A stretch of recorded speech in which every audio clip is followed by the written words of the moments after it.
Hey there, welcome to the Fluent in 15 Conversations series. This is the first breakdown lesson of the first conversation between Brittany and myself.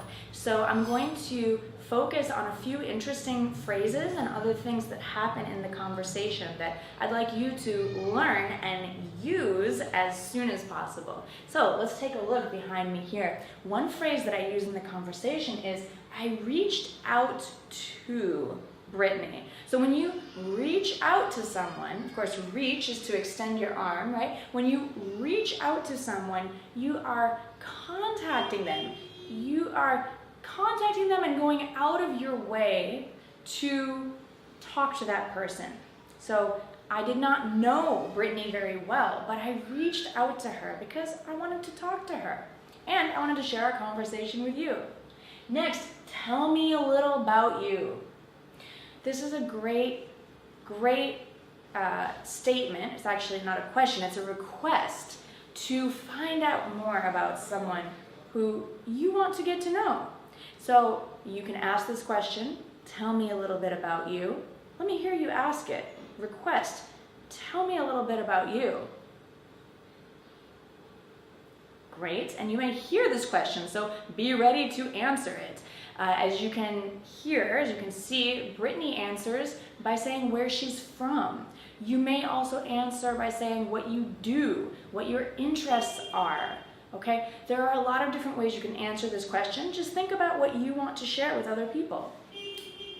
Next, born and raised. So this is a great phrase when you want to say, I'm from, for example, I'm from Las Vegas, born and raised, which means you were born and you were raised in that city. But we shorten this and we often just say born and raised, which means you didn't move around to a lot of different cities. Okay. Is that offensive? So I asked Brittany because I'm worried that my question was offensive. This is really natural even for native speakers from the same country, okay? So I would encourage you to ask this question if you're worried that something you asked might be offensive. It's okay to ask.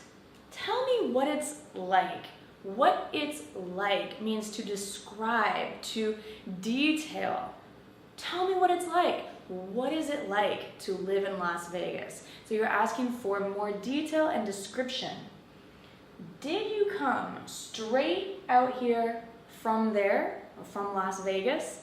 So to come straight from here, here to here from there, right? To come straight here from there, imagine coming from Las Vegas to Tokyo, if I'm in Tokyo right now. That means you didn't stop to travel, you didn't stop to live in any other places. So to go straight or to come straight, all right? So of course, go is to move away from you, come is to move closer to you, the speaker. All right, so I hope that these questions, these phrases are helpful to focus on. I encourage you to repeat them after me. You can pause the video and then play it again as many times as you want and use these phrases as soon as you can. Use them several times, many times, like 50 times. Say them to yourself. Talk to yourself in your mind. Use them with other English speakers. Write a story. Make a recording. You can be creative and use these phrases many times so that you remember them and you feel comfortable using them. So thanks so much for listening, and I'll see you in the next conversation in lesson 2, where we get to know Brittany a little bit more. See you there. Bye for now.